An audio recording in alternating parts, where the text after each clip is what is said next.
April 27th, Daily Devotional from the Heart by Ellen G. White, The Good Samaritan. And behold, a certain lawyer stood up and tempted him, saying, Master, what shall I do to inherit eternal life? Luke chapter 10, verse 25. And please also read Luke chapter 10, verses 30 through 37. With breathless attention, the large congregation awaited Jesus' answer. But Christ, the true searcher of hearts, understood the intents and purposes of his enemies. He turned the matter over to the lawyer, who had asked the question, saying, What is written in the law? How readest thou?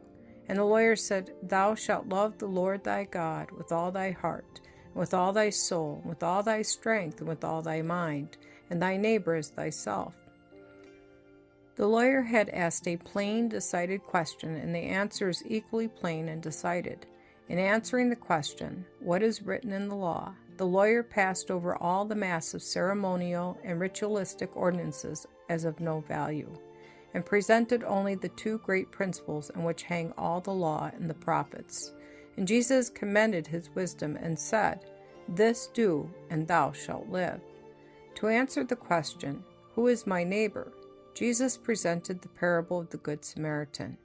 He knew that the Jews included only those of their own nation under the title of neighbors, and looked upon the Gentiles with contempt, calling them dogs, uncircumcised, unclean, and polluted. But above all others they despised the Samaritans. Yet Jesus said, A certain man went down from Jerusalem to Jericho, and fell among thieves, which stripped him of his raiment, and wounded him, and departed, leaving him half dead. Luke chapter 10, verses 26 through 30.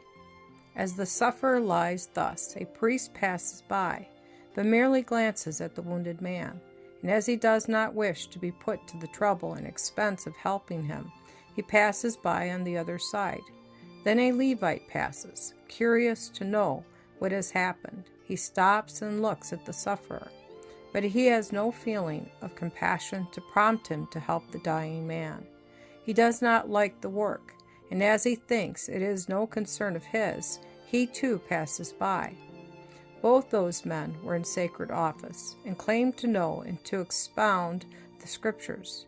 They had been trained in the school of national bigotry, and had become selfish, narrow, exclusive, and they felt no sympathy for anyone unless that person was of the Jews.